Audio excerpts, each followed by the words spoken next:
Have you ever had a weird experience at Buc-ee's? Now, there was this man named Alex. Alex said one summer he got a job at Buc-ee's and he worked there for about 6 months until one night he had a very creepy experience.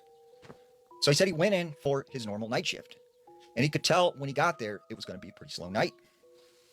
So after about 15, 20 minutes after the start of his shift, he found himself behind the counter checking in inventory. So that's when he noticed this guy walk in. He had this button up shirt with this big beaded necklace, these blue jeans, and this long black hair. And he said something about this guy seemed off, and he got the feeling like he might try and do something. So he kept a close eye on him. He said this guy just walked over into the corner of the store, and he turned and he started to stare at Alex. And Alex, after 5 minutes, he looks over, he sees this guy still staring at him.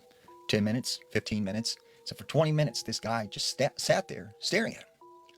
And then he turned and just walked out of the store.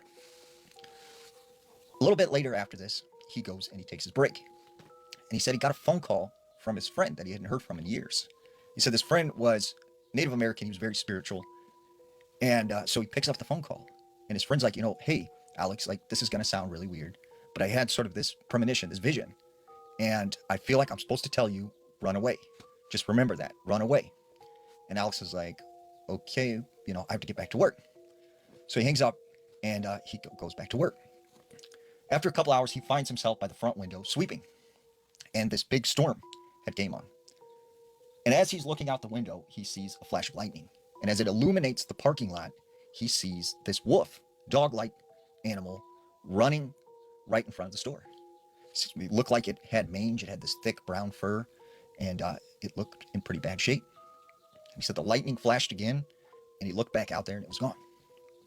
So his boss comes out to him and says, hey, I need you to go and take out all the garbage. So he takes all the bags of garbage and he throws it in this container, and he starts going out of the store. As he gets to the side of the store, he begins to hear shuffling sounds. And so he grabs his flashlight, and as he turns around to the back side of the store, right there's the dumpster, he sees something digging out of the garbage. And as he gets a closer look and he shines a light on this thing, said it was a man with no shirt, no pants, but his face looked like a dog. And he said that's when this thing turned and it said, Alex, Alex.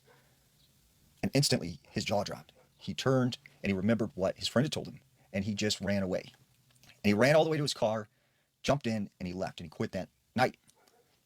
He said a couple days later, he heard in the news that someone at that Buc-ee's disappeared. And he always felt like his friend was giving him a warning because that could have been him.